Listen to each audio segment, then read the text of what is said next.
அனைவருக்கும் அன்பு வணக்கங்கள் சொந்தங்களே. இந்த வீடியோவில் நாம் கார்த்திகை தீபத்துல பழைய விளக்குகளை வீட்டுல ஏத்தலாமா, எந்த விளக்கு ஏற்றுவது சிறந்தது, வாங்க பாத்துடலாம். கார்த்திகை தீபம்னாலே தீபங்கள் நிறைய ஏற்றுவதுதான். கடைசி நேரத்துல விளக்குகள் வாங்காம முன்கூட்டியே விளக்குகளை வாங்கி வச்சுக்கோங்க. நம்ம கிட்ட உள்ள தீய எண்ணங்களை நீக்கி நல்ல எண்ணங்களை எண்ணுவதற்காக தான் இந்த தீப வழிபாடு. வீட்டில் பழைய அகல் விளக்குகள் இருந்தாலும் வருஷம் எல்லா விளக்குகளையும் வாங்க முடியலனாலும் ஒரு சில புதிய விளக்குகளை வாங்கி விளக்கேற்றுங்க. பழைய அகல் விளக்குகளை நீர்ல போட்டு எண்ணெய் பிசுக்கு போகுமாறு கழுவி காய வச்சிடுங்க.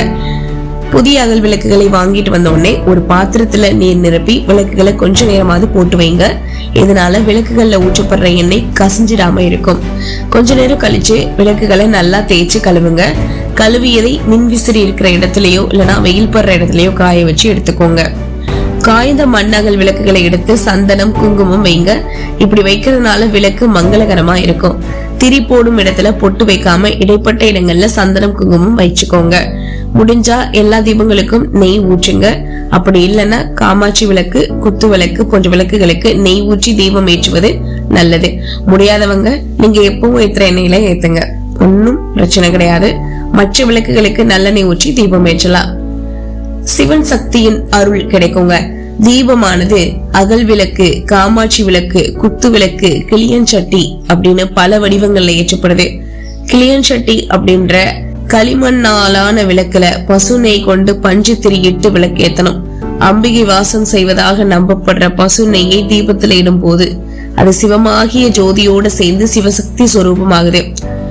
தீபம் வைக்கும் போது கண்டிப்பா சின்ன சின்ன துண்டுகளா நறுக்கிய வாழை இலையை கீழே வச்சு அது மேல விளக்க வைங்க. வாழை இலைக்கு பதிலா பசுச்சாணம் கூட நீங்க வைக்கலாம். சரி, எந்த விளக்கை ஏற்றினா என்ன பலன்னு பாத்திரலாம். மண்ணால் செய்யப்பட்ட விளக்கேற்றினா பீடை விலகும். வெள்ளி விளக்கேற்ற திருமகள் அருள் கிடைக்கும். பஞ்சலோக விளக்கேற்ற தேவதை வசியம் உண்டாகும். வெண்கல விளக்கேற்ற ஆரோக்கியம் உண்டாகும். இரும்பு விளக்கேற்ற சனி கிரக தோஷம் விலகும். தீபத்தை எப்படி குளிர்விக்கிறது? தீபம் ஏற்றினதுல இருந்து தீபத்தை குளிர்விப்பது வரைக்கும் விளக்குல எண்ணெய் இருந்துகிட்டே இருக்கணும்.